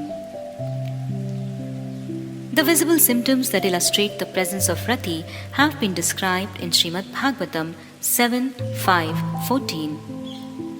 Sri Prahlad Maharaj said to his school teachers, O Brahmanas, in the same way that a magnet automatically attracts iron, Bhagwan, the wielder of the disc, has separated my mind from this material world by his own sweet will and is forcibly attracting it towards him. In a sense, Krishna Rati or Bhakti is the intrinsic function of Sri Bhagwan's internal potency or Swarupa Shakti. She is self-illuminating and appears by her own independent desire. Through her mercy, whoever she accepts as her own is automatically pulled toward Sri Krishna. After that, nothing in this world can separate the devotee from him. Rather, Bhakti separates the devotee from the material existence and leads him towards Sri Bhagwan. The visible symptoms that illustrate the presence of prema have been described in Śrīmad Bhagavatam 11:2-40.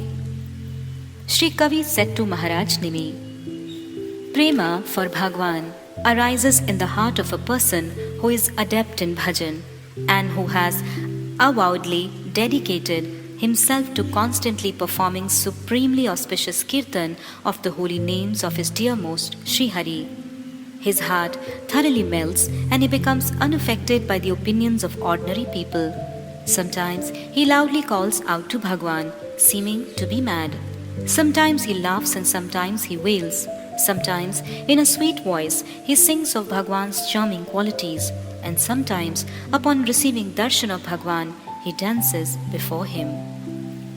A momentary vision of Bhagwan or Bhagavad Spurti is described in Śrīmad Bhagavatam 1:6-33. Sri Narad Rishi said to Sri Vedavyasa, When I sing of the pastimes of Sri Bhagwan, whose lotus feet are the source of all holy places and whose glorification is most dear to me, he immediately reveals himself as if summoned. Because the devotee has glorified the pastimes of Sri Bhagwan, Bhagwan enters that devotee's heart like one who has been called for. In regard to direct darshan of Bhagwan, Śrīmad Bhagavatam 3:25-35 states, Lord Kapil Deva said to his mother Devahuti, O mother, my devotee are always seeing my beautiful and benevolent transcendental forms, which are endowed with eyes, the color of the rising sun, and a charming lotus face. The devotees lovingly converse with these various forms which are hankered for by great ascetics. This verse describes the attainment of the direct darshan of Sri Bhagwan. The nature of devotees who have received such darshan is described in Śrīmad Bhagavatam 3:25-36. Sri Kapil Deva said, O mother, the mind and senses of my devotees are completely absorbed in the sweetness of my divine forms.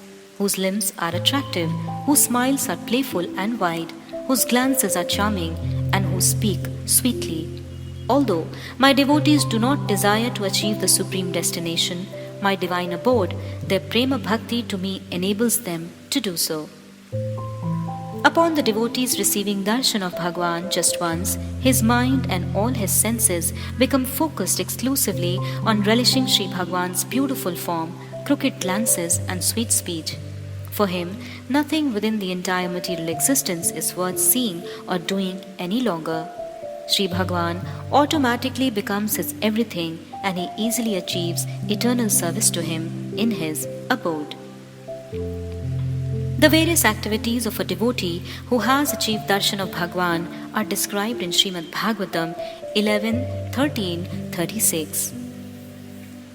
Just as a drunkard may have no awareness of whether he is dressed or not, so a devotee who has received direct darshan of Bhagwan is not conscious of whether his body, as a result of his previous deeds, is standing or sitting. Nor does he notice when, by providence, he leaves one body and takes birth in another. Indeed, he pays no heed to the activities of the perishable body. After receiving direct darshan of Sri Bhagwan, the devotee is no longer aware of his temporary body. All of his activities resemble those of a madman. He remains completely immersed in tasting the charming, beautiful form of Sri Bhagwan.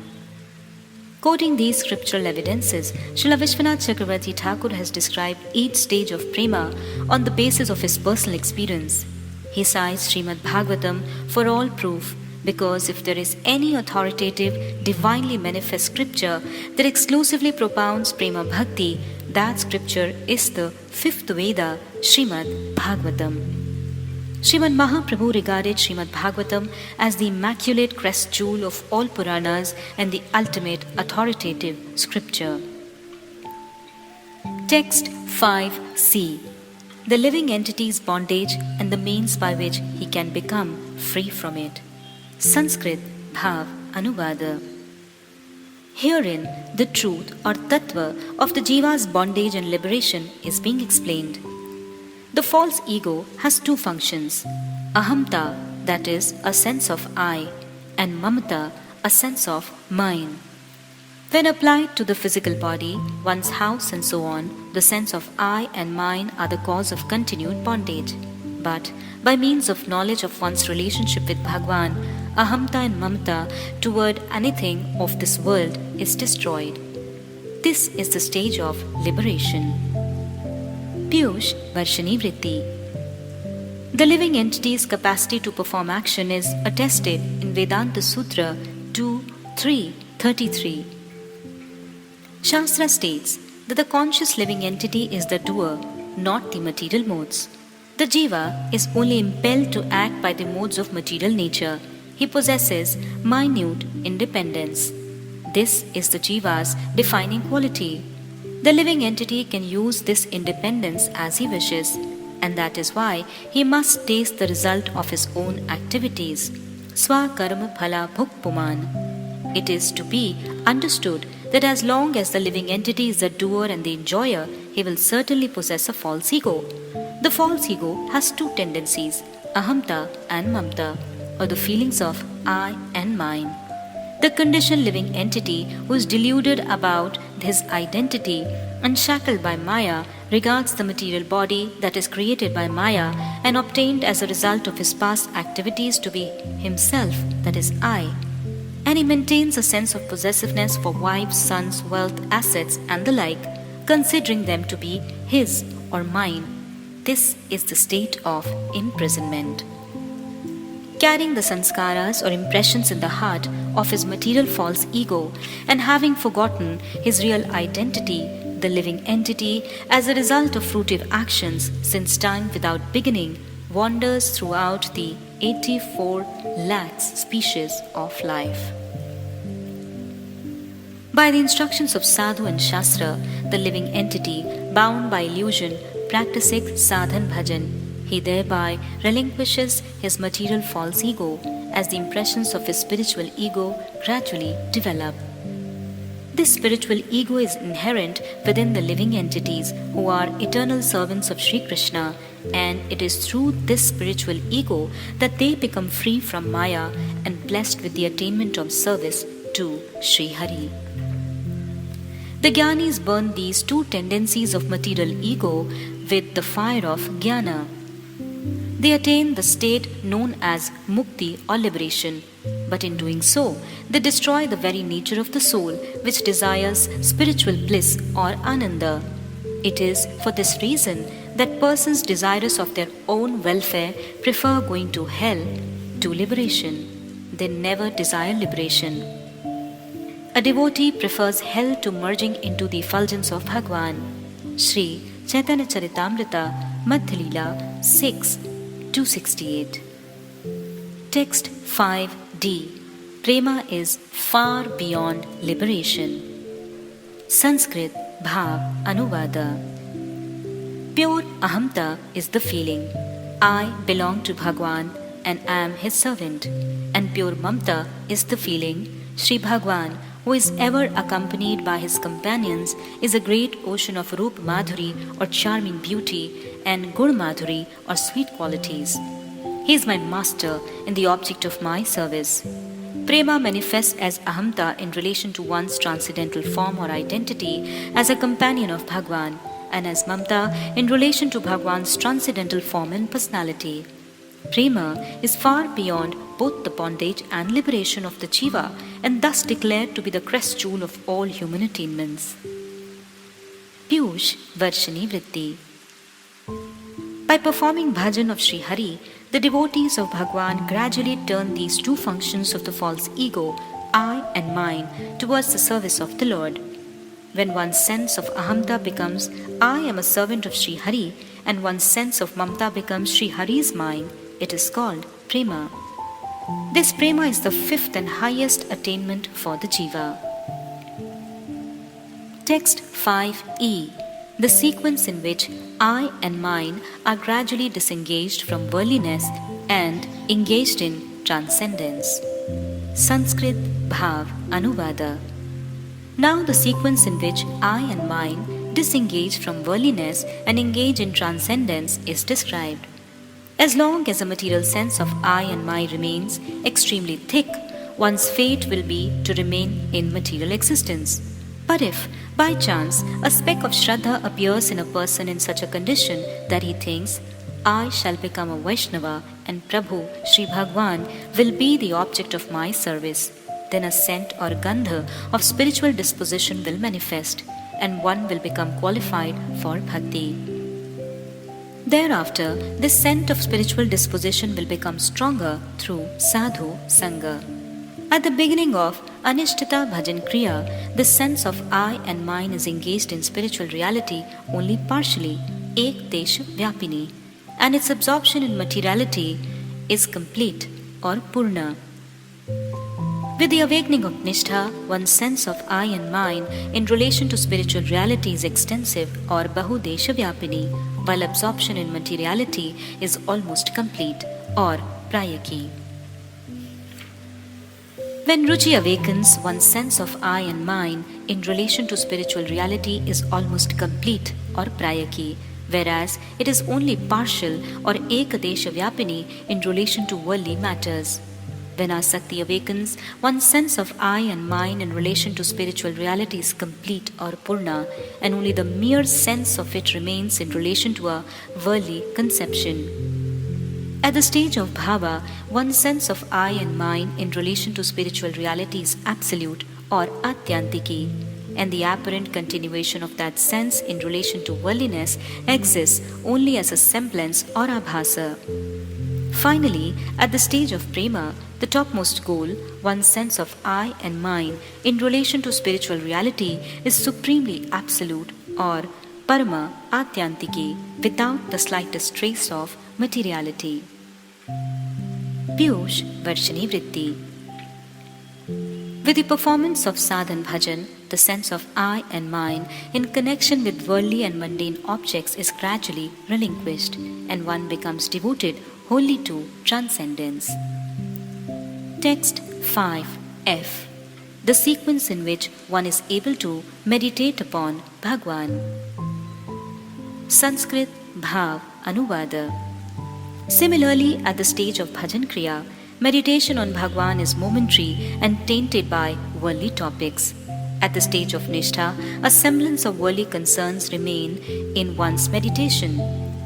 When ruchi awakens, meditation is free from any worldly topics and continues for prolonged periods. When asakti develops, meditation becomes extremely deep. At the stage of bhava, a vision of the Lord or Bhagavad Spurti is experienced as soon as one begins to meditate. At the stage of prema, the devotee has an even more extraordinary vision of Bhagwan than before. And finally, he receives direct darshan of Bhagwan. Pīyūṣa-varṣiṇī-vṛtti. Accordingly, one's meditation on Bhagwan gradually matures and attains completeness when it attains the stage of prema. Śrīla Viśvanātha Cakravartī Ṭhākura has delineated all this in this section. Text 6. The author's prayer for eternal auspiciousness. Sanskrit Bhāvānuvāda. May this Madhurya Kadambini, which has drawn its torrents of rasa from the nectarian ocean of charming sweetness, Shri Krishna Chaitanya, satisfy the whole creation. Thus ends the Bhāvānuvāda of the 8th shower of nectar named Purna Manoratha, or absolute fulfillment of the soul's yearning. Pīyūṣa-varṣiṇī-vṛtti. Swayam Bhagwan Brajendra Nandan, Shri Krishna, is the emporium of all rasa or Akhil Rasamrit Murti.